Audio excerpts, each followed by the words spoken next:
बन्या क्षतिग्रस्तों पर 8 दफा दाबी नहीं जिलापाल को स्मारक पत्र।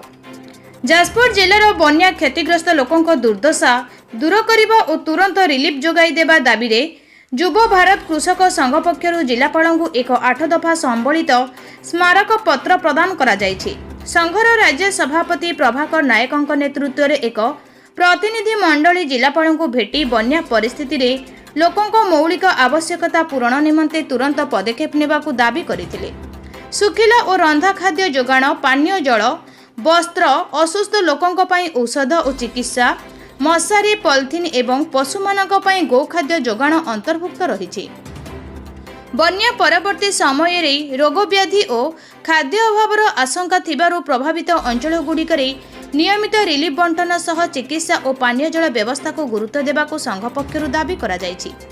एही प्रतिनिधि मंडली रे जिला सभापति राजकिशोर सामल, बटकृष्ण साहू, भागीरथी रणांक समेत बहु कर्मकर्ता उपस्थित थिले। जाजपुररु सुनेलिका साहूंक रिपोर्ट। प्रभाकर नायक जो भारत संघ राज्य सभापति आमे जाजपुर जिलापाल को आज जो मुख्य उद्देश्य आमर भेटार मुख्य उद्देश्य है जे गत काली एवं ता पूर्व दिन आमे राज्य मुख्य शासन सचिव को संगठन तरफ पठेचु जो स्मारक पत्र पठेचु और प्रदान करचु।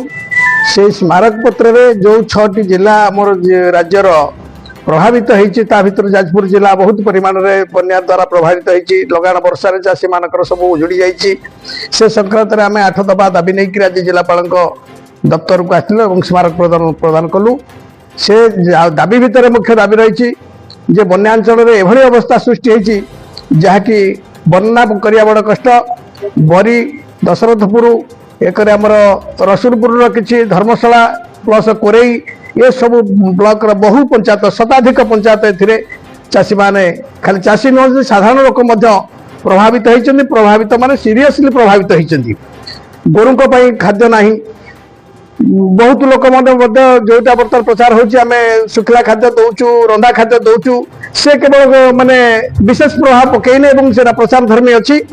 प्रकृत रे किभली भाव रे लोकों पाखे सरकार साहाय्य ठीक भाव रे पहुंचीबो। मुख्यमंत्री आसचंदे जिला को आमे तांको मध्ये धन्यवाद दउचु। किंतु से गला परे प्रशासन जेभली भाव रे कार्यक्रम करिवा कथा, जेभली दायित्व बदला नबा कथा, से कार्य ठीक रे चली नाही। जो त्रुटिटा को आमे परिलक्षित करिक आज जाजपुर जिलापाल को आज भेटिलु एवं तांकर प्रतिनिधि जहां कहले मध्ये तांको आमे देइचु स्मारक पत्र देइचु। आमे दाबी करिचु जे वर्तमान साप कामुडार जो भय सृष्टि होईची किछु लोक मध्ये आहत हेलेनी। सेतिपई कोन व्यवस्था से माने करिसंती एवं मशा माछी जो प्रभाव वर्तन है सेतिपई किबळी भाव रे लोकन पाखे नेट जाल माने नेट मशारी पहुंचबो से व्यवस्था हो एवं गोखाद्य केमति आसी पहुंचू किबळी भाव रे राशन जो गुडी को डेली नीड्स अछि चाषी मानकर माने जो माने क्षतिग्रस्त अच्छा से जहाँ नीड अच्छी सेगुड़ा केमती भाव में पहुंचब से व्यवस्था ठीक हिसाब से हवा उचित। एवं ये जो व्यवस्था आम जो 8 दाबी देचु से 8 दाबी भीतर अनेक किसी अच्छी मेडिसिन केमती भाव में रोगाग्रस्त लोक मान पहुंचो प्रपीड़ित मान भाव में शीघ्र चिकित्सा हे से व्यवस्था किभली हम ये जिला प्रशासन प्रत्येक भाव दायित्व नियंतु।